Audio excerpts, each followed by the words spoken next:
We are pleased to be joined by the new head coach of the Rice Owls, Coach Scott Abell, joining us. Coach, thanks so much for making some time. I know you're a popular man around here. Well, no, listen, no place I'd rather be than right here. Well, excited to be on today, and thanks for having me. Thanks for hopping on with us. The transition that you've made here to Rice, has it been like drinking out of a fire hose for the last 6 months? Well, I mean, yes and no. Yeah. I mean, it's I've said it a lot. It's gone really wildly better than I expected. You know, in a transition, there's a lot to do, right? There's a lot to uncover, a lot of work to be done. But what's made it better than really what I could imagine in your first 7 months are the people, right? We're able to really retain a lot of the roster, build around it, a lot of excitement in the building. So I'm excited what these first 7 months have been for our program. But we're growing and we're developing, and the real stuff's getting ready to happen.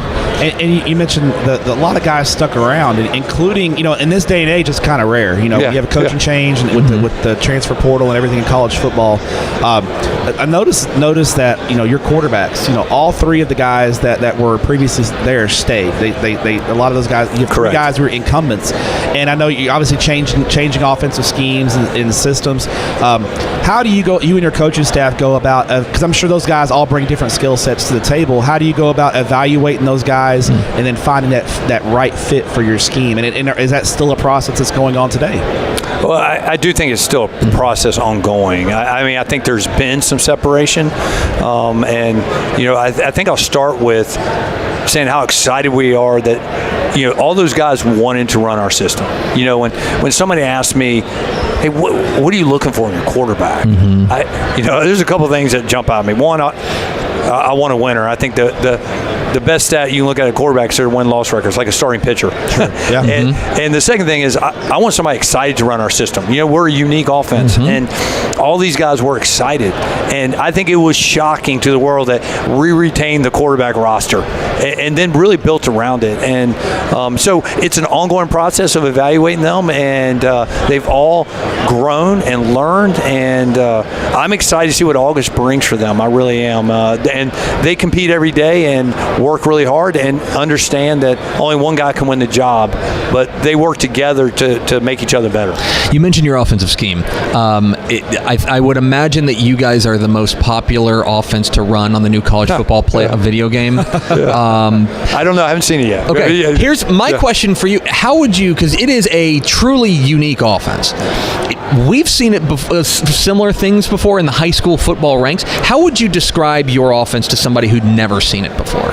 Okay, well, so we label ourselves gun choice. That's who we're a gun choice offense, and if I had, that's our name for it, and that's exactly what it is, right? We're going to operate out of a gun spread set at times, some tight end wing set. We're going to take advantage of numbers, but the most important thing we do is we're giving our players options, right? We're giving them choices that sometimes are RPO related, sometimes read zone related, sometimes triple related, and in doing that, we're gaining an advantage through numbers. So, what makes us different than your traditional run-heavy team is we're not necessarily trying to control the clock. We don't want to be 4 yards in a cloud of dust. We want to be explosive. And our numbers through the years would tell you that's who we've been. Our 7-year period at Davidson, and everybody's like, oh, it's FCS. It's all relative. We were playing FCS competition with the worst program at FCS level when we took over of the 130-some programs. But we averaged in 7 years 35-point-something points a game and 430-some yards. So we'll see what it will grow into here, and it has taken on a little different identity at every stop because your talent pool changes. Your talent pool grows, and I think it's the biggest advantage we get is that we can really tailor this thing to a changing roster. We don't want our roster to change, but we're able to say, okay, this scheme, this RPO scheme is probably a little better for this group. This triple scheme is probably a little better for this group. This read zone scheme is better for this group. So that makes us really year to year able to adapt. And the proof is in the pudding. I mean, you guys in a game ran for 798 yards in a game, and that is correct. It's proof. And I think part of what that's fun to watch is you mentioned it. We're not 3 yards in a cloud of dust. You think of running. When you think of tempo, you're thinking of air raid. Teams are in the spread offense, and they're throwing it 50, 60 times a game. And we see that at the high school ranks in Texas. There's some run heavy teams who play with tempo. Your offense, when it's really rolling, you like to play with tempo and keep the defense off balance. Talk about how you guys utilize tempo along with the scheme. Well, I think it's a great question. We'll utilize every tempo created by football, right?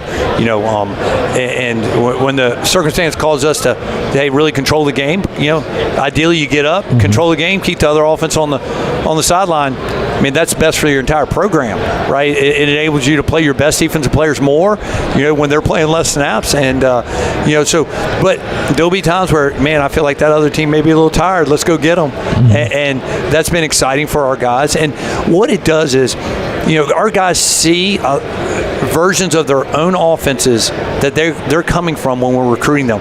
And that is one of the main reasons years ago when I was an under center option coach, I transitioned to the gun because I thought it gave us an advantage at that moment at Washington Lee a couple ways, but one of those was in recruiting. When I sat down with the high school quarterback, they could see what we were doing in their high school program. And same thing with the running back. And it gave us more complexity in our passing game, right? It allowed us to be more creative and career-changing decision to go from an under center mindset to a gun choice mindset and the willingness to grow the offense. The scheme only works if you get buy-in from the players. If they're just not interested in running that offense, it ain't going to work. Have you sensed the kind of buy-in that you were looking for from your guys? 1,000%.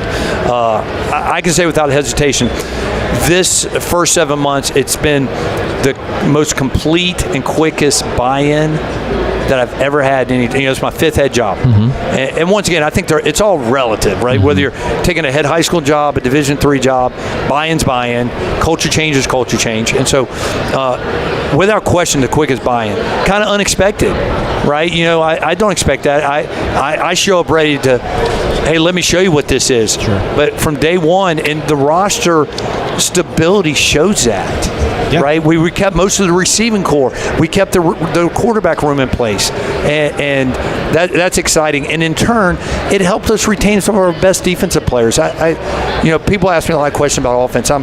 We'll be an older defense that we're excited about. I think we have potential to be, if not the best, one of the best defenses in our league, led by John Kay, right, a legend in the state of Texas, and.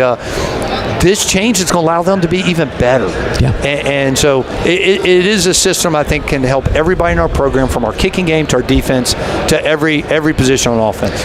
You mentioned Coach K, a Texas high school football coaching legend, and your career. You started out your career as a high school coach, Sonny. You've been in the trenches, as a high school coach, and these guys. This is a high school coaches association convention, and all these great Texas high school football coaches that are here. In your time, and you're not from Texas. You've been here recently. You spent the spring. You guys were out on the recruiting trail and doing work. And what you've seen from the Texas high school football coaches, what's been your impression of the level of coaching here in the state of Texas when you guys are out on the recruiting trail? Well, I think one of the advantages that I've had is that I've been recruiting Texas, right? So my 2 previous programs, because of the extreme high academic, I will say without hesitation, Washington Lee is the toughest Division III program to get a football player admitted in the country through the admission process. Yes. Davidson's the exact same way, FCS, right? And both of them play in leagues that aren't like them. And so when you do that, you have to become a national recruiting program if you want to succeed. Got to cast a wide net. Right? Yeah, and it was one of the keys for us at both those places. It wasn't just about schematics. And so we've been in Texas. It was one of the places we were at every year. We sent staff here every year from both programs. As a head coach, I did home visits here every year. And so I had a good lay of the land, right? And I understood man, there's no better place to recruit than Texas because of communities put a ton of resources behind their programs. They retain incredible coaches and staffs. And then as a college coach and recruiter, they make your job easy. They're prepared for you when you show up. It's incredible, right? And I'm actually now here in Texas, and we will cast a wide net, but we don't have to cast as wide net as I did at Davidson or W&L because of now we're here. It's in our front yard and our backyard. Yeah, and it's something that I've talked to a lot of guys not in the state. It's like when they get these guys from Texas, they always talk about how these high school programs operate a lot like college programs, and these kids are ready to absorb those schemes, and they're very advanced in their football knowledge and their football IQ. They are. You got to have that at a place like Rice. One more question about recruiting and how do you handle talking to college coaches? You want your coaches to see a guy in person. Is that like or versus only watching huddle tape, right? How do you kind of balance that out? Do you really want your guys, when you're getting close to an offer or getting a guy committed, how important is it for your coaches to see a kid in person? Well, that's extremely important. Maybe it's not always possible, right? So you do have to be flexible, right? You want every kid that you've offered that you want to come play for you to come to your campus, work out for your camps, but that's not always possible. It's not always happen. So you got to be a good evaluator, and you have to be a good developer, right? And at Rice, as no different from my previous stops, we're not going to always get the 4 or 5 stars, or I would say rarely. Let's be clear, right? So our job is to find the 2 stars that fit who we are, the 3 stars that are difference makers for who we are in our program that fit Rice, and then develop them to be 4 and 5 stars, right? And that is that's the challenge, and I think guys who've grown up coaching at different levels get this, right? And I'm not the only guy. I'm not this anomaly of a guy who's coached high school football and now I'm an FBS coach. There's more guys than ever doing this, and John Kay's another one, right? Because you had to evaluate talent and put guys in the right spots because you couldn't go change your roster. So you didn't have the DBs you wanted. Okay, who on this roster can I scout out to play DB? And how do you scheme them? Put them in position to be successful. And then you have to develop that. And so I think it gives you a better eye for recruiting. And so, I think that helps myself and guys like Coach K develop younger coaches to recruit for you. And that's what we've done. But I'd like to see them, but not always possible. Sure. But our staff did a great job this spring of getting our guys on campus. I'll use the quarterback room, right? We have a quarterback commit. We only offered 3 quarterbacks this spring in our 2026 class. Got 2 of them committed. Yeah. Now one jumped for a money and a bigger offer for an ACC school. We actually out-recruited him out of the ACC world. Somebody doubled down on more money, which is going to happen, right? But, one of the other 2 that we'd offer was ready to jump on board. And that's a credit to our recruiting staff and our quarterback room and them being ready for that moment. And we had met all of them and seen them all in person, and so that's how we want to do business, and that's just an example of what we're doing. You are getting to know your guys, getting to know your 0-0 there at Rice, but let us in on a secret. Who is the guy that you're excited for people to find out about? Who is the guy on your team that you're like, man, I can't wait for this guy to be out there on Saturdays and people are going to be talking about? Break some news here for us. Who's the guy? Well, I got quite a few names, right? You're pinning me down to one. I know. Well, you give me a couple if you want to. Okay. Yeah, I'll start on defense, right? Todd Morse, and some people have heard his name, but they don't talk about him like they should. I want to be clear. I don't think there's a better linebacker in our league. I'm not sure there's a better linebacker in the state of Texas. Okay. Wow. Right? I've watched enough film. He's a heck of a player. He is a heck of a player. He will play on Sundays, mark my word, right? He's that kind of guy. And then, another name I'm going to throw out on the defensive side, right, is a guy by the name of Blake Banish, who's interior D tackle for us, right? He's a guy that we retained. It was going in the portal when I got here. We were able to keep him on roster. It's huge for us, right? Big physical guy, right? 340 inside. Great feet. My man hit almost 20 miles an hour in a workout this summer. Think about that. Oh my gosh. 19 something at 3. Unreal. Right? That doesn't seem fair. It seems fair for us. You ain't complaining. Yeah, that's right. On the offensive side, right? Quentin Jackson, Q-Jack, right? Yep. Kind of a Swiss Army knife for the program in the past. Man, he is fit from offense in a couple different ways, right? It could be a huge fit. He's a perfect fit. It could be a breakout year for that guy, right? It really is. And then, I think another guy, right? Aaron Turner, who's a guy we attracted here, transferred from Cincinnati. Yep. He's another similar type of guy. Can do a lot of things, right? Can line him up in the backfield. You can line him up in the slot. You can line him up out wide. Dynamic. They are both dynamic athletes who can run. They are lightning, right? And I'm excited that they're lining up for us. Last question for you. Scott Abell, head coach at Rice. I was, as I am wont to do, Matt, I think you know this, I just love going on Baseball Reference and going to the 1992 Major League Baseball draft. And just checking it out. Who doesn't? I thought, doesn't everybody do that? With pick 1030, the 37th round, the Kansas City Royals select Scott Abell out of Longwood University, a catcher. Can you? So you're a catcher and third baseman, right? Is that just correct? A catcher. Just a catcher. Let's be clear. Okay, right, just a catcher. Yeah, my short stint at third base was, hey, let's see if he can do something except behind the dish. Well, I was like a fish out of water. Yeah. Right. But that is the first time I've heard my announcement sound so professional. Hey, thank you. Right. It really was. I think it was a Tuesday afternoon in June. It didn't sound like that. No, it didn't. Well, because I don't know if you've ever heard the MLB draft. It's basically a conference call. It's essentially. Yeah. Now you were drafted ahead of Mark Bellhorn, who I believe is an all-star at one point. Could we you still got a glove? You still out there playing ball a little bit? I'm not. I'm not playing ball. I still have my glove. I still have my catcher's equipment. Right. It's kind of one of those sentimental things you can't get rid of. Yeah. They're tools of ignorance. I still have. So my claim to fame. I hit a home run my first professional bat. Right. Wow, okay. Right. So you get drafted. You get sent out to your short A season team. My first pro at bat was a home run. This is easy. Right. It was my last home run of my life. Right. So I had a couple of injuries along the way. Spent some time on the injury list, which is never good in the minors. No, I don't. I don't. I still have that bat.